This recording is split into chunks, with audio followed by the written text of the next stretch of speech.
What is going on in the market? What's this talk about an AI bubble? Is the market about to crash? That's what we're going to dissect in this video. Let's dive in. Robert Kiyosaki just tweeted, "Massive crash beginning.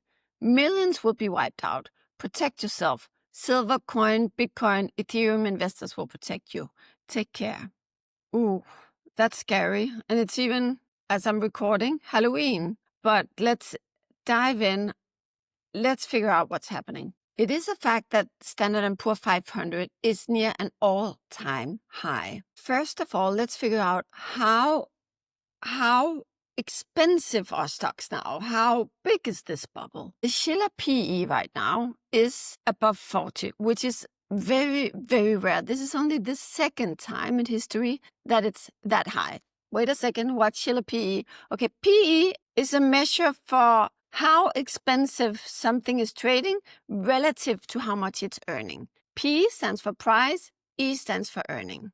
It's not a number that's supposed to go up like, the market will go up forever and ever. This is a number that should be around 15, 16. Shiller PE takes a lot of US companies and measures where they're at. So you could say it's a measure for how expensive is the market. And it is above 40, only the second time in history. And just to put this into perspective, in 1929, just before the huge historic crash, it was around 30. And that was considered for many years to be completely crazy. Well, it's almost as high right now as during the dot-com bubble. Let's take a look at another measure, the Buffett Indicator. So the Buffett Indicator takes the Wilshire 5000 and compares it with the broad economy, the GDP, the US GDP. We are talking American economy here.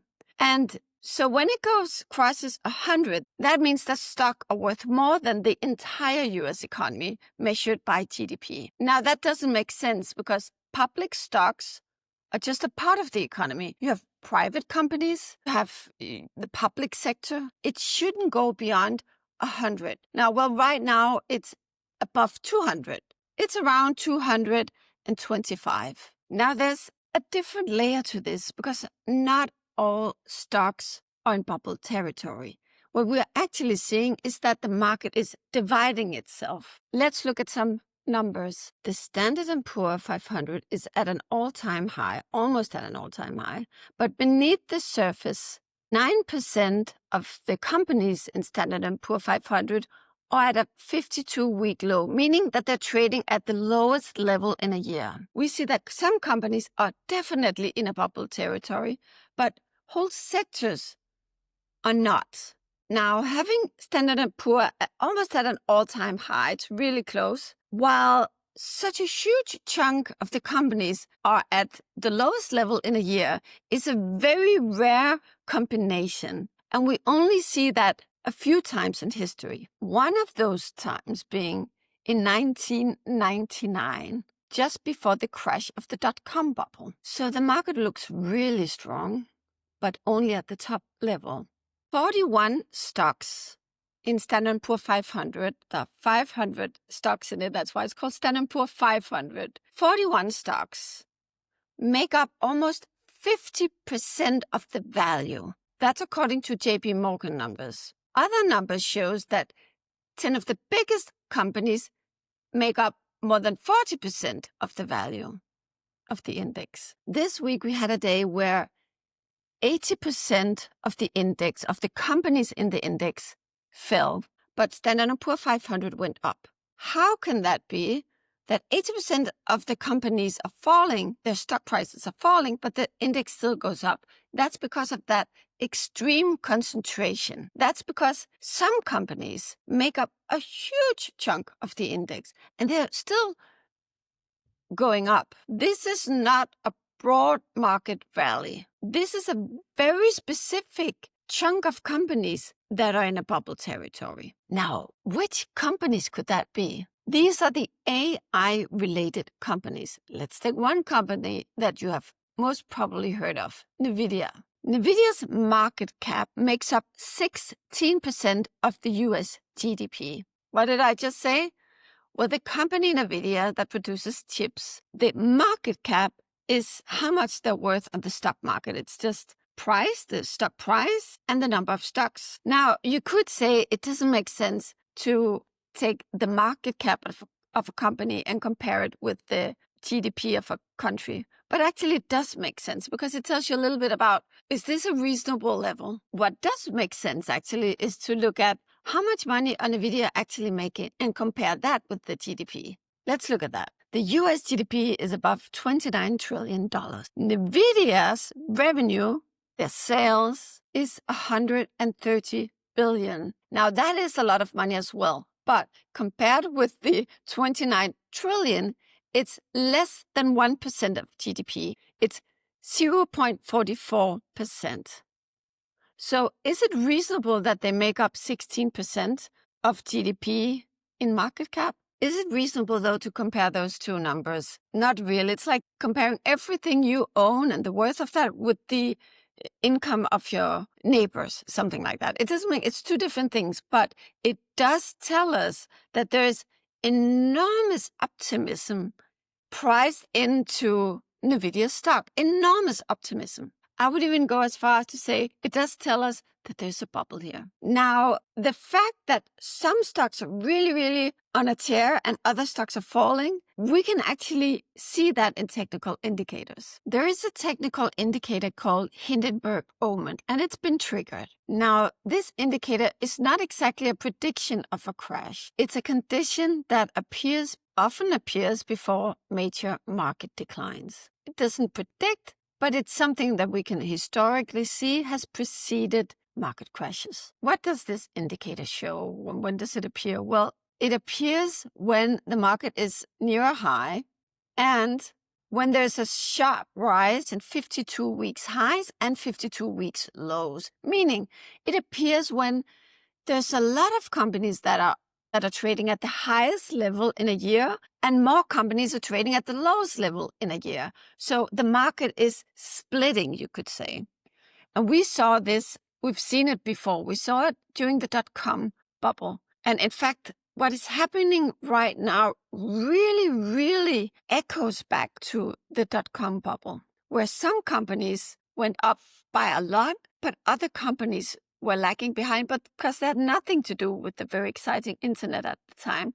And that's what we see today. A lot of companies that have nothing to do with AI, completely normal, boring companies, their stocks are actually falling. You could say the generals of this bubble are marching ahead while the foot soldiers are falling behind. Historically, when this indicator was triggered, stocks fell within 6 months. But now calm down and let's look at how much did they fall with in average within 6 months. Well, in average, they fell with 6 to 7%, but sometimes much more. Now, there's another funny pattern that has appeared. It's Berkshire Hathaway and how they're developing. Berkshire Hathaway, Warren Buffett's company. Historically, Berkshire Hathaway has outperformed Standard & Poor's 500 by a lot over time, but not consistently. During the dot-com bubble, when tech stocks, when internet stocks were on a rise, Berkshire Hathaway fell.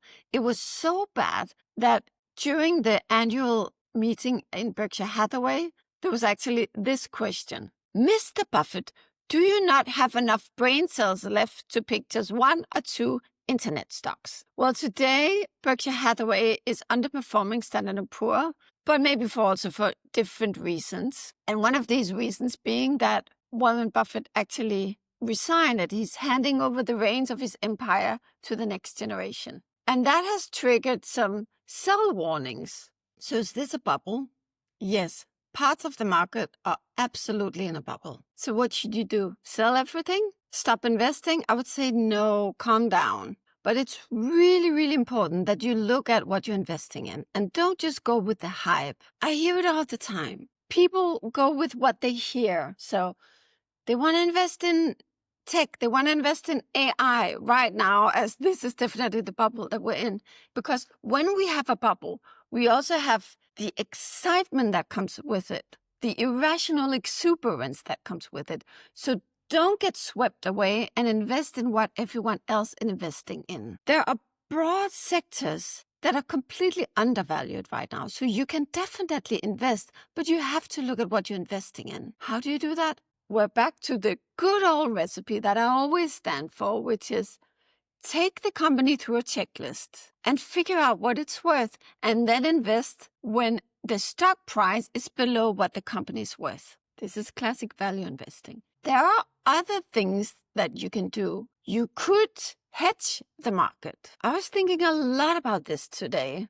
And in my fund, I was thinking, should we hedge the market? And we might do that in the week that we're entering. We might do it, but I was thinking really, really carefully. As a private investor, would I hedge the market? And actually, no, I wouldn't. I would just focus on finding the wonderful companies. Because, okay, so if there's a huge general crash, they might fall too, but they will come back up. So if you can continue investing in these companies, and as they come back up, you will have quite a nice return on them. Then why would I consider hedging the market? That's because when you are investing for other people, they don't always have that much patience. So you have to report how much money you're making them every month. And you're being compared with other people who are investing people's money. So in order to protect our money, and secondly, it would give us a cash inflow that we would be able to invest as the market dives. And how would I hedge the market? And this is not something you should do on your own. Please don't do this. I would buy a put, and you can either do that on Standard & Poor's 500 or actually even on NASDAQ. So you're really hedging the tech bubble. I'm not sure we're doing it. It's an option I'm considering. But as a private investor, don't bother. Just stick with really wonderful companies. Keep investing in them, even if the stock price falls, because it will give you a really good return in the other end. You might be asking right now, how do I know if I'm investing in a wonderful company? Download my ebook. I'm showing you exactly what to look at. I'm also showing you my favorite way of calculating what a company is worth. It's called Owner Earnings, and it comes from Warren Buffett. You will find it below. I hope you enjoyed this episode. Don't get too freaked out. The most important thing is keep learning, keep investing, and as you're investing, you're also learning. It's part of the journey. I'll see you in the next one.